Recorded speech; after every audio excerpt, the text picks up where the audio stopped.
Ate, umuwi ka naman na. Miss na miss ka na namin ni Mama. Walang dibdibin yung mga sinabi niya. Hindi niya sinasadya. Okay na to, Tin. Okay na to. Gagawa na lang ko ng sarili kong buhay. Gagawa ko ng sarili kong pamilya kasama si RJ. Ate, pamilya? Eh, hindi nga kayo kasal nung RJ na yun. Kami yung tunay mong pamilya ni Mama, ate. Pati si RJ, tanggap ako. Diba?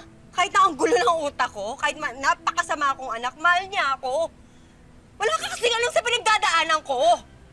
Alam mo, ate, palagi na lang ikaw, no? Bakit ka ganyan?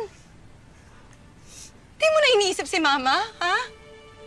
Eh ako, ate, ha? May puwang pa ba ako dyan sa puso mo? Sa puso mo puno ng galit at poot. Ha? Ako, ate, alam mo ba yung pinagdadaanan ko? Wala kang alam. Wala kang alam sa issues ko. Wala kang alam. At kung malalaman mo, malamang ikakahiya niyo ako. Ayoko na maging pabigat sa pamilya natin. Pwede ba? Ate, lahat ng tao may problema, ha?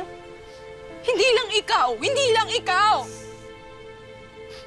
Eh ako, ha? Pag nalulungkot ako ng sobra, pag may mga bumubulong sa akin, nasan ka, ate, ha?